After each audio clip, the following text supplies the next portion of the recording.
할아버지 고 양춘식 목사, 아버지 고 양용주 목사, 작은아버지 양치우 목사의 뒤를 따라 3대째 목회를 이어가는 양진호 목사입니다. 어제 참 많은 일들이 있었고, 아침 식사하고 나서 많은 사람들 만나게 됐는데, 특히 보험회사 다니는 사람들하고 좀 많이 만나게 됐어요. 근데 종신보험이라고 있더라고요. 그러니까 죽으면 자녀나 누구한테 이렇게 돈으로, 참 자본주의는 재밌는 게 뭐냐면 이 모든 걸 다 돈으로 먹여.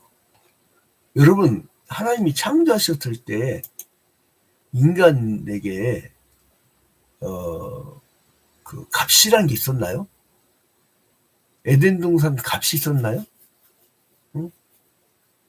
이 값어치를 먹이는 것은요, 인간의 탐욕의 결과예요. 그 성경에서 뭐라고 가르칩니까? 돈을 뭐라고 가르쳐요? 일만하게 뿌리라고 가르칩니다. 돈을 사랑함이 일만하게 뿌리라. 아니, 일만하게 뿌리라고 했는데 왜 이렇게 사랑한대야? 근데 그거를 언제 깨닫냐면 죽을 때. 별게 아니구나. 그리고 죽음이란 거는 왜 들어왔죠? 원래 하나님이 우리 죽으라고 만드셨나요? 아니요. 하나님 말씀에 불순종함으로 말미암아 죽음이 들어왔잖아요. 이 지구의 기후이기도 하나님의 창조 질서를 보존하는 말씀에 순종하는 자세면 그냥 자연과 순응하면서 잘 살 텐데, 인간들의 탐욕, 그 탐욕 덩어리 때문에 인간 안 돼. 인간이 된다라고 보는 것이 희망론자들이고, 인간은 안 된다라고 보는 게 기독교 정신이에요. 구약 시대 내내 보니까 사람들이 죽음의 문제를 해결하지 못했잖아요. 근데 죽음은 왜 들어왔냐? 죄의 결과다. 근데 죽음이 들어왔는데 그 죽음을 이기시는 분이 오셔서, 우리가 원래는 아담의 원죄로 말미암아 다 끝장나야 되는데 하나님께서 살 수 있는 길을 주셨어. 그게 예수 그리스도예요. 자, 우리가 이 요한복음을 보면서 요한복음에 7대 강화라고 소개했죠. 7가지 표적하면서 7가지 대화를 통해서 예수께서 교훈을 남기시잖아요. 처음에는 물을 포도주로 만들면서, 그 다음에 니고데모에게 거듭나는 거, 그 다음에 이제 왕의 신하의 아들을 고쳐주면서 사마리아 여인에게 이제 네가 주는 물은 목마르지 않냐, 영원히 목마르지 않게 한다고. 그 다음에 베데스다에 묻어서 38년 된 병자가 이제 하염없이 쳐다보고 있는데, 이제 베데스다 연못, 그거 뭐 전설이에요. 전설 따라서 삼천리. 그게 낫는 것도 아니야. 베데스다 연못 때문에. 근데 하나님의 아들이 권위를 보이시고, 오병이어로 5,000명을 먹이시고, 그 다음에 생명의 떡에 대해서 말씀하시고, 바다 위를 걸으면서 생명의 영혼을 말씀하시고, 소경을 취하면서 생명의 빛을 말씀하셨는데, 어제 우리가 선한 목자에 대해서 말씀하셨잖아요. 나는 선한 목자라. 그리고 나서 양을 위해서 목숨을 버린다고 했잖아요. 죽음의 문제. 근데 사랑했던 죽은 나사로를 살리시는 기적을 오늘 보여주시는 거예요. 근데 예수와 나사로의 가족의 관계, 이 나사로 가족과의 관계가 이미 나와 있었죠. 어디 나왔냐면은 누가복음 10장 38절부터 39절. 우리 이미 봤습니다. 누가복음 10장 38절부터 39절. 여기에 이제 예수 그리스도와 나사로의 가족과의 관계가 나와요. 예수 그리스도와. 자, 이제 한번 찾아볼까요? 잠깐. 누가복음 10장 누가복음 10장. 누가복음 10장 38절. 자, 그들이 길 갈 때에 예수께서 한 마을에 들어가심에 마르다라 이름하는 한 여자가 자기 집으로 영접하더라. 그에게 마리아라는 동생이 있어 지혜 발치 앉아 그의 말씀을 듣더니, 마르다는 준비하는 일이 많아 마음이 분자, 막 예수를 엄청나게 사랑하고 예수에게 막 많은 것으로 막 해주고 싶어하는 그런 자세가 나오잖아요.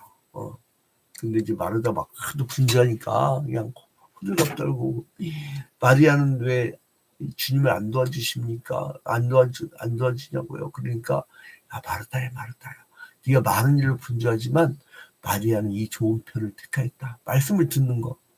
남들이 볼 땐 게을러 보이잖아요. 근데 그게 게으른 게 아니야. 더 빠른 거예요. 여러분, 옛날에 우리 할머니 권사님들이 뭐라고 그래요? 아무리 어려운 일이 있어도 아유, 주님께서 하실 거예요. 깝깝하는 거죠. 그 다음에 또 바쁘게 막 뭐를 처리해야 되는데, 막 다 막혔단 말이야. 그때 뭐라고 그래요? 기도해야지. 그러면 답이 안 나와. 그런데 그게 답이야. 그게 더 빠른 길이야. 주님이 하시니까. 제가 옛날에 개척 초기에 만든 전도지에 무슨 얘기가 있냐면, 어떤 아이가 큰 바위를 막 들려고 그래. 근데 그게 안 들려져. 근데 누가 가지고, 얘야, 너 그걸 최선을 다했니까. 나는 최선을 다해서 들었다고. 그러니까 그 사람이, 현자가 이제 그에게 답을 줘요. 얘야, 너는 최선을 다하지 않았다. 왜냐? 너의 아버지한테 도와달라고 하지 않았지 않느냐. 지 아버지 갖고 들었으면 그거 금방 들었어. 근데 지 혼자 깜깜 거야. 이 죽음의 문제도 그래. 죽음의 문제도. 여러분, 그 죽음의 관점을 가지고 부실론자들은 죽으면 그만이지 그래요. 참 허망하죠. 어떻게 자기의 그 가치로운 인생을 죽으면 그만이라고 그래. 또 장자 철학에서는 모이다의 명사형 몸은 기억의 덩어리다. 기억의 덩어리. 그 기억의 덩어리는 뭐냐면, 진우라고 부르니까 진우지, 원래 그 진우가 진우냐 이거예요. 근데 아무튼 그 기억의 덩어리가 모였다가 이제 죽으면 흩어진다는 거예요. 그걸 폐허라고 해요. 폐허의 상태로 흩어진다고 하고. 그리고 이제 그러니까 죽으면 이제 이 무의자연으로 그냥 흩어져 버리는 것 뿐이죠. 그 다음에 이제 불교에서는 이 죽음을요 12연기설로 풀잖아요. 그러니까 사쿠아머니가 어느 날 보니까 이 왕자가 보니까 상여가 나가네. 야, 저게 뭐니? 그러니까 저거 죽은 자가 나가는 겁니다. 그러니까, 야, 죽음이 뭐야? 하고서 깜짝 놀라갖고 이 사람이 충격을 받아가지고 보리수 나무 아래서 배 껍데기가 뒤에 있는 척추까지 닿을 정도로 고민을 해요. 그래서 만들어낸 게 12연기설이야. 죽음이 왜 생기지 않았다. 태어나지 않았으면 되는구나. 근데 왜 태어났냐? 엄마 아빠가 서로 좋아갖고 취하니까, 그러니까 자기 것을 가졌으니까. 그래서 가질 수 있자. 그리고 건드렸으니까 촉. 그래서 이제 이 색을 보니까 좋아 보였단 말이에요. 그래서 이제는 그거를 욕을 가져서 욕. 그래서 이제 이 12연기설의 무명, 행, 식, 명색, 유깁, 촉, 수, 애, 취, 유, 생, 노사. 이래갖고 12연기설을 얘기한 거 아니에요. 그래서 태어나지 않았으면 죽음도 없구나. 그러니까 굉장히 깊은 깨달음이죠. 대단한 거예요. 근데 이 불가철학의 한계가 있어. 처음에 천지가 어떻게 만들어진지를 말을 못해. 왜냐하면 사과무늬가 나중에 그 죽음이 왜 생겼을까 고민하면서 만들어진 거기 때문에 파생적인 거야. 하나의 인간의 지혜의 철학이에요. 자, 여러분, 제가 무수한 철학 강좌를 듣고 무수한 철학책을 읽어봤어요. 근데 문제는 뭐냐면 죽음의 문제를 해결을 못해. 그러니까 물론 진리는 무엇이냐, 어떤 합리적 사고라든가 이성적 작용 이런 것은 굉장히 중요해. 근데 죽음의 문제를 해결하지 못해. 근데 이 주를 엄청나게 사랑했던 마리아 가족에게 마리아와 마르다의 오라비가 있었는데 그게 누구냐면 나사로야. 나사로가 병들어 막 죽게 되니까 예수님한테 사람을 보내요. 자, 1절 봐봐요. 오늘 요한복음 11장 1절에 여기도 10절 1111. 자, 어떤 병자가 있으니 이는 마리아와 그 자매 마르다의 마을 베다니에 사는 나사로라. 근데 이 마리아는 누구냐? 2절 봐봐요. 향유를 주께 붓고 머리털로 지의 발을 닦던 자요. 병든 나사로는 그의 오라비더라. 그래서 이 누이들이 사람을 해서 주님, 우리 오빠가 죽게 됐어요. 그런 거예요. 근데 예수님께서 뭐라면 그의 병이 죽을 병이 아니다. 하나님과 그 예수 그리스도의 영광을 위하여 그 죽은 거다. 아니, 그 병든 거다. 이렇게 얘기한 거예요. 아니, 근데 그러면 사랑하면 금방 달려가야 되잖아요. 근데 봐봐요. 자, 6절 봐봐요. 6절. 나사로가 병들었다함을 들으시고 그 계시던 곳에 며칠 더 위에요? 이틀. 여러분 만약에 자기가 제일 사랑하는 사람이 막 죽어간다면 어떻게 할 것 같아요, 여러분? 막 달려가잖아요. 근데 예수님께서는요, 이틀을 더 유하시고, 그거 미치는 거지. 응? 미치는 거지. 그 이틀이나 있던 걸 더 유하셨대요. 왜 그랬을까? 아니, 빨리 가 고쳐주셔야지. 왜 이틀을 더 유하셨을까? 난 답을 얻었어. 나사로가 병으로 죽기를 주님께서는 기다리셨어요. 이번에는 이 7대 강화 중에 죽은 자를 살림으로 말미암아 부활과 십자가의 죽음과 부활의 주님, 그리고 그 부활로서 생명을 주관하신 하나님인 것을 증명하시려고. 여러분, 이 죽음을 주관하시는 하나님임을 보여주시기 위해서. 그러니까 요즘에 어떤 그 이단 종파에 빠진 사람들이 누가 죽었는데 그 부활 때까지를 부활한다고 해서 막 지들이 막 기도해가지고 그 몇백 일 지나고 진짜 다 써갖고 백골로 된 사건이 있었잖아요. 그래 기독교 아주 개망신 시킨 사건 또 있었잖아. 기독교가 왜 이렇게 우리나라 오면 샤머니즘으로 바뀌는지 모르겠어요. 아주 고등종교 중에 가장 인격적 하나님을 보여줘야 하는데, 아니 예수님이 할 걸 왜 지가 하냐고. 인간은 생명의 주관자가 아니에요. 생명의 주관자인 걸 보여주시려는 거야. 그러니까 여러분, 양진우 목사를 비롯해서 목사들은요, 죽은 시체를 갖고 와봐야 살리지 못해. 왜 못하냐? 성육신 하신 예수 그리스도가 아닙니까? 우리를 대신해서 죽어주실 대속의 주님이 아니기 때문에, 하나님이 아니기 때문에, 오직 생명의 주관자는 하나님이셔요. 그러면 이사와 기적은 뭐냐? 예수 그리스도의 능력을 힘입어서. 근데 왜 주님께서 내가 죽은 시체를 갖고 막 장례식장 가서 일어나라 그러면 얼마나 전도하기가 쉽겠어. 왜 그렇게 앉아서요? 그렇게 되면 양지로가 생명의 주관자가 돼. 주님은 그 꼴을 못 봐. 그래서 그것만큼 허용치 않는 거예요. 근데 우리가 막 암 환자를 그렇게 막 간절히 기도하면 낫잖아요. 그리고 역사가 일어나고. 근데 그 하나님께 허용한 범위가 있더만. 허용한 범위. 그 범위 안에서 나는 그 일을 하지만, 그러나 생명의 주관자는 하나님이시다 이거예요. 근데 뭐라 하시냐면 가면서 질병선실들도 없고 이틀이나 지체하면서 뭐라 하냐면, 자, 나사로가 잠들었으니 깨우러 가자 그래요. 깝깝한 소리지. 아니 그러면 병든 자가 다 죽게 해갖고 자고 있지. 그래서 잠들었으니 깨우러 가자니까 사람들이 이해를 못했어요. 사람들 문자적으로 해석한 거야. 여러분, 성경은 상징적으로 해석해야 됩니까? 문자적으로 해석해야 됩니까? 이단은 다 문자적으로 해석해요. 정통 그 기독교들은 상징적으로 해석을 해요. 예수께서 이제 나사로가 죽을 때 자기가 그곳에 있지 않았던 것을 기뻐하신다고 하면서 그 이유는 제자들로 이 죽음을 그 물리치는 생명의 주관장애를 보여주려고, 그리고 그 표적을 보여주시려고. 그런데 17절부터 보면요, 가갖고 나사로 집에 이르러가지고 나사로가 무덤에 있은지 이미 날이 지났어요. 이 날이란 것은요, 유대인들은 3일이 지나면 시체가 부패해서 장례를 치르는데 어렵기 때문에 사람이 죽으면 3일 이내에 매장하고 신원을 확인해서 사망의 부분을 확정짓고 다 끝내버려요, 장례를. 우리나라랑 비슷하죠, 사흘 만에. 근데 여기서 날이 지나서 어떻게 했어요? 다 썩어버렸다는 거예요. 막 진물 나오고 막 썩기 시작하는 거지. 썩기 시작하는 거.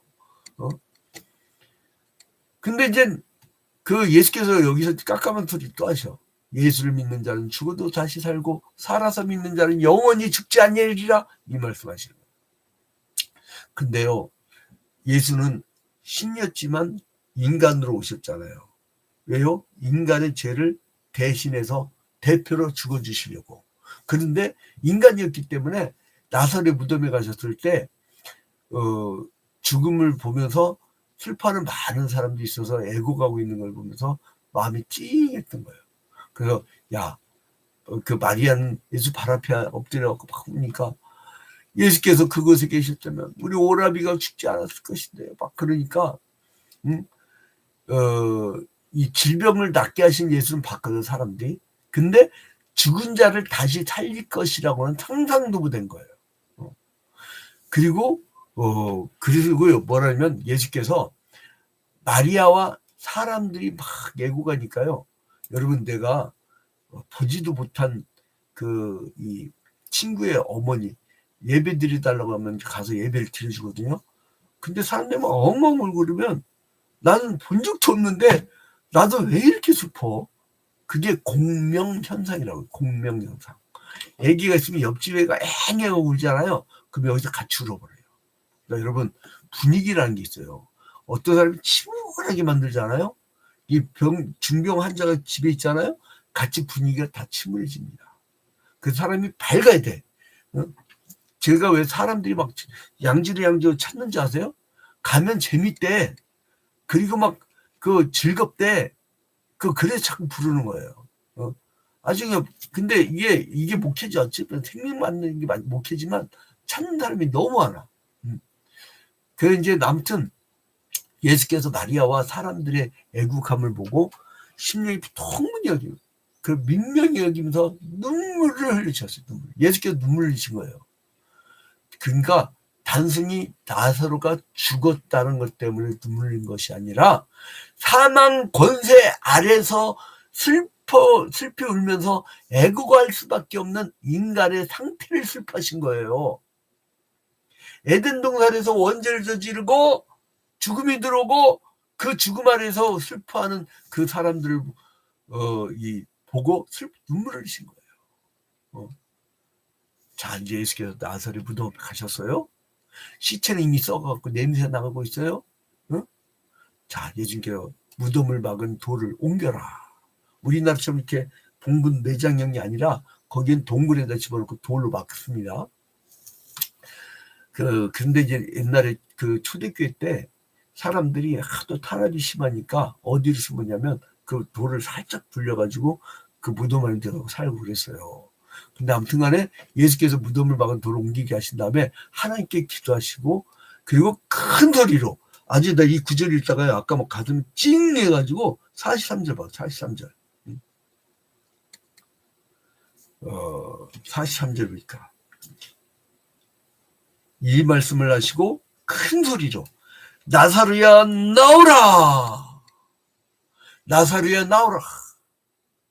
근데 여기서요, 나는 어떤 걸 봤냐면 에덴 동산의 범죄 때문에, 원죄 때문에 죽음 아래에서 고통을 겪고 죽음을 코앞에 두고 슬퍼하는 사람들, 죽음 후에 세상을 바라보면서 불안해하는 사람들, 그 나사로, 그리고 죽음의 상태에 빠진 나사로, 그리고 경제적으로 죽음 상태에 빠진 나사로, 그리고 이제 가정 문제 때문에 죽은 상태에 빠진 나사로, 나는 상담을 많이 하다 보니까 성폭력 때문에 죽음의 상태에 빠진 나사로. 그리고 이제 왕따 때문에 학교 폭력 때문에 죽음 상태에 빠진 나사로. 살아있지만 죽은 사람이야. 너무 마음이 아픕니다. 나사로야 나오라. 이 말씀이 오늘 여러분 삶의 현장에 들려지길 주님의 이름으로 축원드립니다. 모든 것이 다 회복되길 원해요. 목회자가요.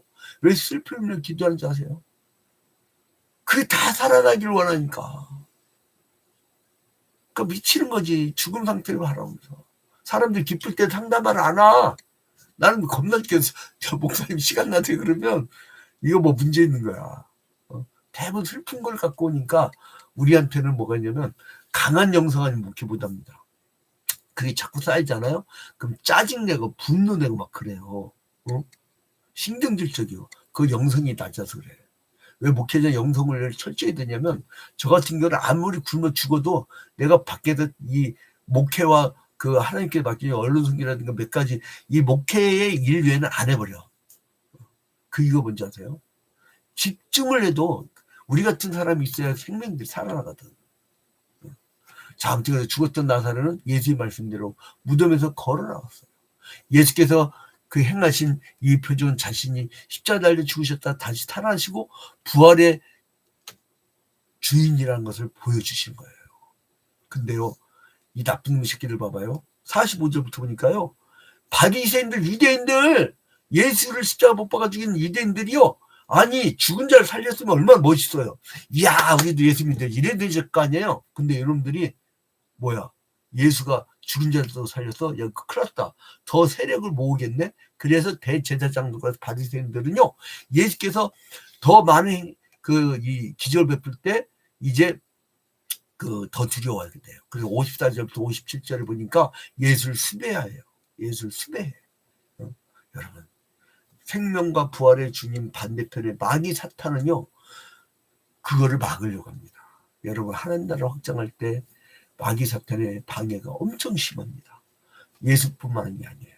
자 그러나 우리는 우리를 죽이는 자를 두려워하지 않고 영원토록 우리의 생명을 주관하시는 주님을 두려워하기 때문에 그 주님과 함께 동행하는 그리고 그 주님이 나의 죽음의 상태인 환경 우리 대한민국이 정말 살기 힘들다고 하잖아요. 저는 직접 목격했어요. 상가를 가봤더니 한 층이 다 폐업이야. 임대 써놓을 정도. 그거 얼마나 죽겠어요. 그거 죽음의 상태 여러분. 퇴직금 모아가지고 그 개업을 했는데 예를 들어서 예컨대 그거 하나 개업할 때 어떻게 했어요? 식당 뭐 하나 꾸미려도요 억대가 듭니다. 억대가. 그거 폐업할 때 눈물이 얼마나 나겠어요. 그거 정말 죽을 지경이지. 그러나 여러분 100년이 지나고 200년이 지나면 우리는 아무도 없어요. 영원한 세상을 바라보고 주님이 우리를 다시 살리실 것이라고. 근데 죽음 후에뿐만 아니라 이 현세에서도 살리신다는 거예요. 현세에서도. 예수를 믿는 자는 주님이 다시 나사로처럼 살릴 거라는 걸 믿고 기도하시기를 바랍니다. 수로보니게 여인처럼 아주 착하게 기도하십시오. 주님이 살리실 겁니다. 주님을 믿는 하루가 되기를 주님의 이름으로 축원드립니다. 주기도문으로 마칩니다. 하늘에 계신 우리 아버지여 이름이 거룩히 여김을 받으시오며 나라의 임하옵시며 뜻이 하늘에서 이루어진 것 같이 땅에서도 이루어지이다. 오늘날 우리에게 일용할 양식을 주옵시고 우리가 우리에게 죄진 자를 사하여 준 것 같이 우리 죄를 사하여 주옵시고 우리를 시험에 들지 말게 합시고 다만 악에서 구하옵소서. 대견 나라와 권세와 영광이 아버지께 영원히 싸움나이다. 아멘. 우리 주문을 듣는 성도님들 특별한 말씀을 해주세요.